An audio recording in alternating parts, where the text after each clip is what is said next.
Aku Nurainun Putri Ardian, mahasiswi dari program studi pendidikan bahasa dan sastra daerah. Di video ini aku ingin sedikit berbagi tentang evaluasi pembelajaran, karena belajar bukan hanya soal memahami materi, tetapi juga bagaimana kita mengenali prosesnya, apa yang sudah baik, apa yang perlu diperbaiki, dan bagaimana setiap langkah kecil yang kita lakukan bisa membawa kita menjadi versi diri yang lebih berkembang.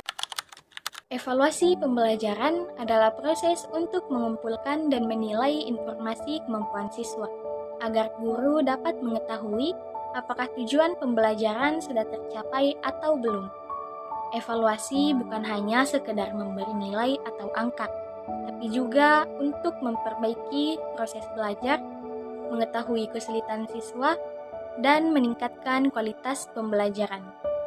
Dalam proses pembelajaran bahasa Bugis, evaluasi membantu guru untuk mengetahui apakah siswa benar-benar bisa menggunakan bahasa Bugis atau hanya sekedar menghafal kata-kata. Nah, dalam melakukan evaluasi, guru perlu berpegangan pada prinsip-prinsip evaluasi supaya penilaian bisa adil, tepat, dan bisa dipercaya. Ada 4 prinsip utama dalam evaluasi pembelajaran. Yang pertama, validitas. Validitas artinya penilaian harus sesuai dengan tujuan pembelajaran.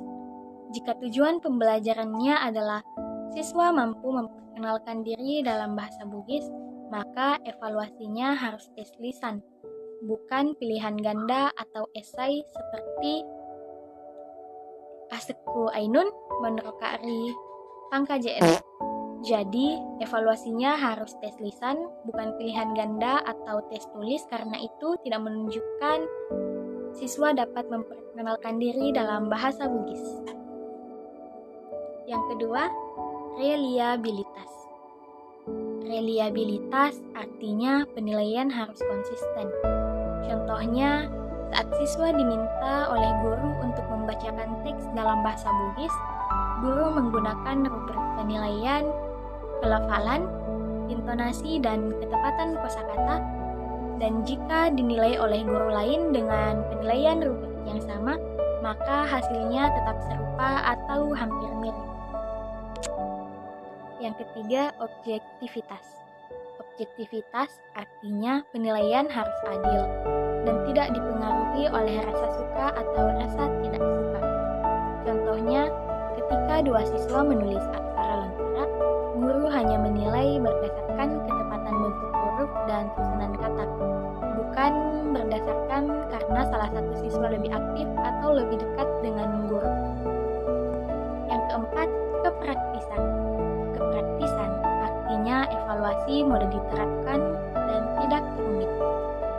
Contohnya, untuk menilai penguasaan kosakata, guru hanya perlu menunjukkan kartu gambar yang berisikan benda dalam bahasa Bugis dan meminta siswanya untuk menyebutkan nama benda tersebut seperti lamari, sindro, benek, atau potolong.